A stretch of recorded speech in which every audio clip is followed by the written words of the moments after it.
Memang bersoalan kurban, saya jujur saja selama di Indonesia masih banyak salah pemahaman terhadap kurban. Dan saya pernah berkata, memang Islam kita di Indonesia Islam keturunan. Ya, jadi asal tahu saja ya. Tapi dari segi belajaran, mohon maaf ya, kita terlalu jauh terhadap pemahaman. Yang saya maksud, kita melaksanakan sesuatu tapi kita sudah belajar, sudah tahu, bukan hanya asal saya dengar, saya lihat, saya bukan sebatas itu, tapi kita punya dasarnya. Dan ini kelemahan kita, di antaranya kurban.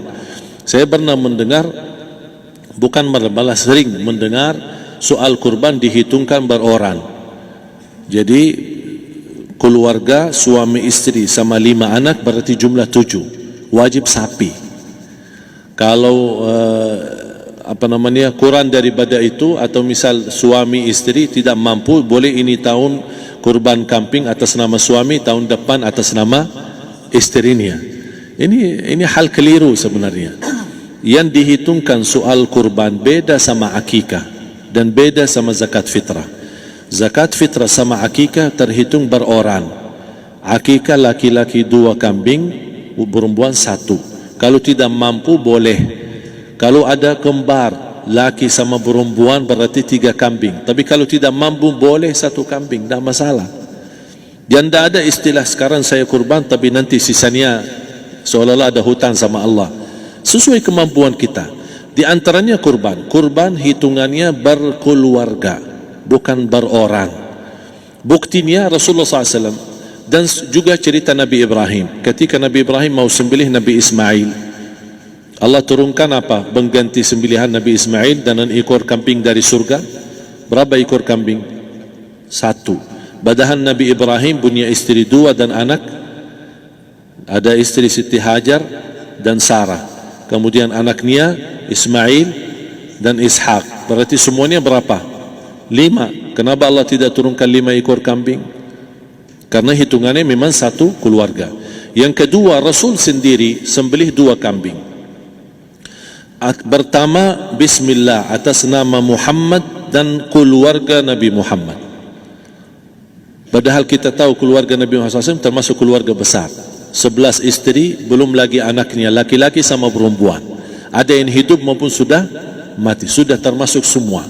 Yang hidup maupun mati. Yang kedua, Rasul sembelih sembelihan yang kedua atas namaku dan umatku. Umatnya berapa miliar? Cuma 1 ekor kambing. Kenapa Rasulullah SAW berkurban atas nama dirinya dan umatnya? Saya mengambil salah satu di sini tanda sayangnya Rasul kepada umatnya. Jadi saya selalu berkata, orang miskin yang tidak mampu berkurban seharusnya bangga di hari kurban, karena Rasul sudah kurbankan duluan atas nama dia.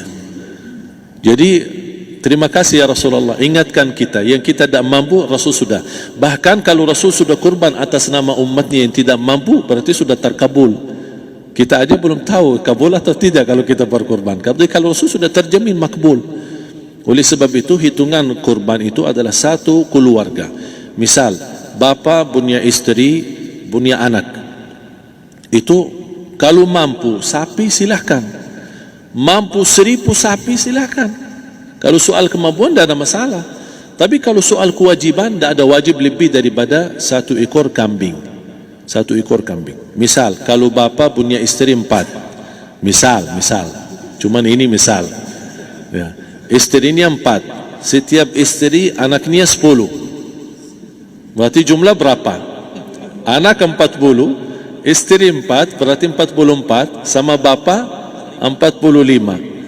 Wajib 1 ekor kambing saja, cukup untuk semua ini.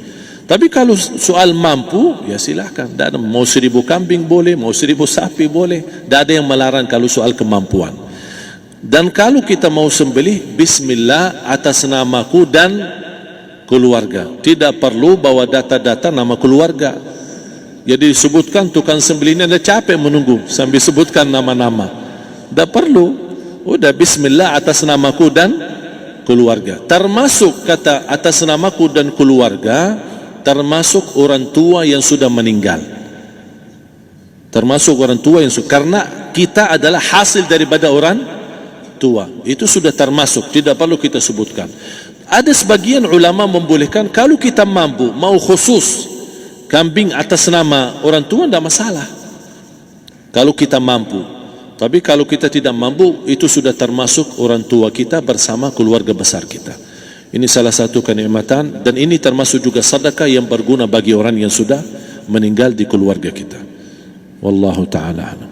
Dan juga masalah panitia, bisa kita mewakili. Kalau kita tidak mengerti sembelihannya dan tidak mengerti cara bagiannya. Tapi ada satu sunnah yang termasuk kehilangan sunnah ini, adalah banyak yang tidak mau makan dari hasil kurban. Padahal itu sunnah Rasul. Dari akikah boleh makan, dari kurban pun boleh makan. Bahkan sunnah SAW dibagi 3. Sepertiga pertama dihadiahkan. Maksudnya kata dihadiahkan kepada orang kaya. Misal tetangga saya tapi orang kaya, dia bukan miskin, tapi boleh saling hadiah. Karena inti daripada hadiah silaturrahim. Ada keluarga kita termasuk mampu, tapi saya kasih, ini alhamdulillah saya sembelih sapi. Barangkali dia tidak mampu, cuma sembelih kambing. Udah, kita dapat daging kambing, dia dapat daging sapi. Tapi dengan niat hadiah, bukan sedekah, karena dia bukan orang miskin yang menerima sedekah. Yang sepertiga yang kedua adalah sedekah. Sedekah itu termasuk orang miskin. Yang ketiga, kita makan sendiri. Bahkan Rasulullah SAW selepas Idul Adha, beda sama Idul Fitri. Sebelum Idul Fitri dia makan kurma, meyakinkan batalan puasa.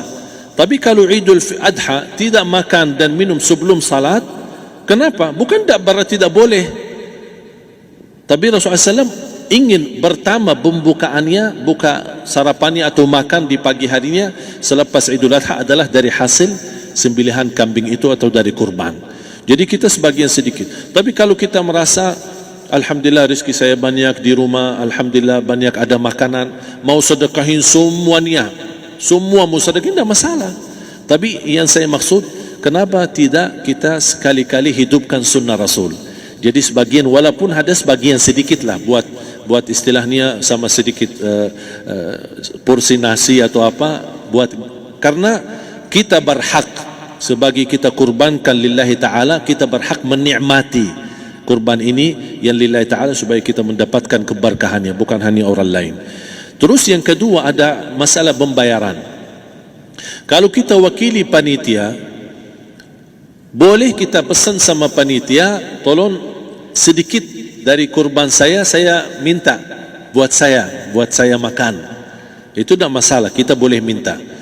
Dan boleh kita wakili, tapi kita tolong ingatkan, tidak boleh pembayaran hasil sembelihan itu dari kulitnya. Ini menjadi salah satu persoalan di Indonesia. Banyak tukang sembelih datang, ketika kita tawarkan untuk sembelih ini, berapa Pak? Oh, tidak apa-apa, kasih aja kulitnya sama kepalanya. Jangan Anda setuju, jangan Anda terima. Oh maaf, saya tidak bisa. Bapak berapa ongkos sembelihannya? Kita harus sepakat dulu. Tidak, saya ikhlas, tidak apa-apa, seikhlasnya. Tapi yang penting kepalanya sama kulitnya. Itu aja yang saya minta, yang lain tidak apa-apa. Tidak boleh. Tidak boleh. Kenapa? Karena ini kurban. Kata kurban berarti lillahi ta'ala, bukan untuk jual beli. Kalau kita sudah bayar dari bagian kurban, berarti bukan lillahi ta'ala. Harus kita jaga amalan itu. Tapi bagaimana cara jalan keluarnya? Kita harus sepakat, ijab kabul. Sepakat dulu, Pak, saya udah begini, saya kasih untuk sembelihan 50.000. Bapak setuju? Ya udah setuju. Selesai kan? Sudah sembelih, sudah potong, sudah semua. Lepas ini semua, kita kasih ongkos 50.000 ongkos sembelihannya. Habis itu, Pak, kulitnya sama kepala hadiah buat Bapak. Itu tidak apa-apa, tidak masalah. Tapi bukan untuk bayar sembelihan. Faham maksud saya? Harus dibedakan supaya jangan sampai amalan kita kurban habis biaya, habis ini malah tidak diterima karena sudah kita bayar sebagian daripada kurban. Saya silahkan bayar apa yang kita sepakati, mau hadiahkan kepada dia karena kita tidak bisa guna. Buat apa yang kita mau gunain kulitnya, tidak bisa. Tapi mereka, buat mereka lebih berguna, oleh karena itu kita bisa hadiahkan untuk mereka. Bahkan kita bisa juga kasih daging untuk mereka bisa menikmati sebagai sedekah. Wallahu taala alam.